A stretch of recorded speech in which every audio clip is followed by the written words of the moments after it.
에스겔 45장 1절입니다.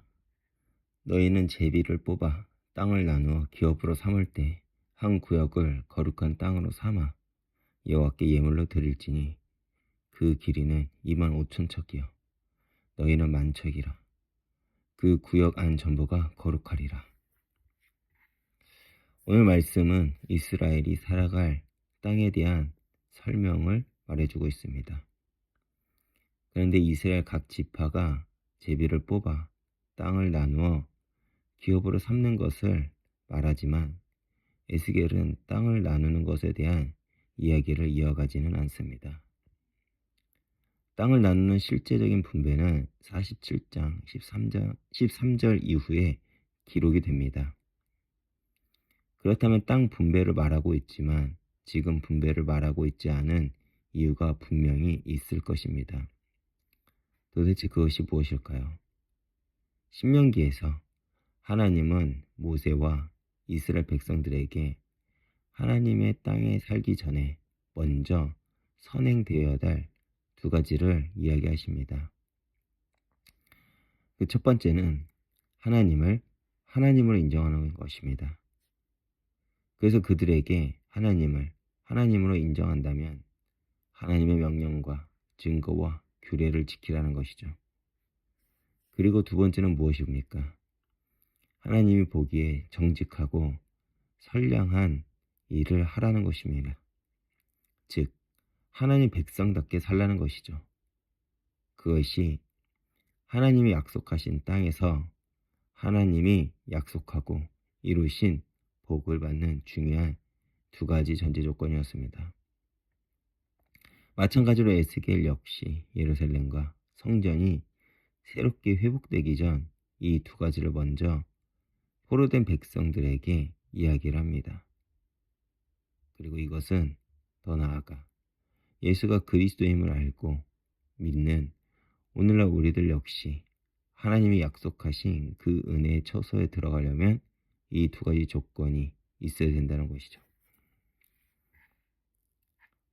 그래서 에스겔은 1절에서 8절까지 말씀을 통해 땅을 나누는 이야기가 아니라 하나님의 몫으로 떼어 놓아야 하는 땅을 먼저 이야기하고 9절부터 18절까지 말씀을 통해 정직과 공의의 삶을 이야기하고 있는 것입니다. 그래서 먼저 에스겔은 이스라엘이 살 땅을 나누기 전 한 구역을 먼저 거룩한 땅으로 여호와께 예물로 드리라고 말합니다. 이는 우리의 삶의 선택에 있어서 우선순위가 무엇이냐 하는 것을 보여주는 것입니다. 여러분, 예수를 믿는다는 것은 무엇일까요? 이제부터 내 삶의 주인은 내가 아닌 하나님이라는 고백입니다. 그렇다면 내 인생의 우선순위는 마땅히 하나님이 되어야 합니다. 그런데 오늘날 많은 성도님들은 하나님에게 드리는 것이 내가 쓰고 남은 짜투리를 드리지 않나 생각해 봅니다. 그리고 에스겔서를 통해 하나님은 오늘날 현대를 살아가는 우리들에게 또 어떤 요구를 할까요? 바로 예수를 믿는 자답게 살라는 것입니다. 즉, 내 마음대로, 내 생각대로, 내 감정대로 사는 것이 복을 누리는 것이 아니라 우리의 삶을 통해 내가 있는 자리에서 소금과 빛으로 그 사명을 감당하라는 것입니다. 왜 그렇습니까?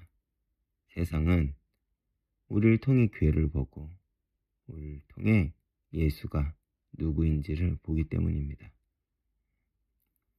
우리가 하나님을 내 삶의 우선순위에 두고 내 삶을 통해 하나님이 드러날 때 하나님은 예루살렘과 성전을 회복하신 것처럼 우리를 회복할 것이며 더 나아가 우리는 하나님의 영광에 동참한 자로서 하나님의 역사가 될 것입니다. 오늘 말씀을 기억하시면서 오늘도 내 삶의 우선순위가 무엇인지 다시 한번 점검해 보시고 내 삶을 하나님께 맞춘 하루가 되길 기도하겠습니다. 기도하겠습니다. 오늘도 주님 앞에 나와 예배를 드리게 하시는 감사드립니다. 하나님이 누구인지 알고 내 삶의 우선순위가 무엇인지 아는 그런 삶을 살아가게 해주시옵소서.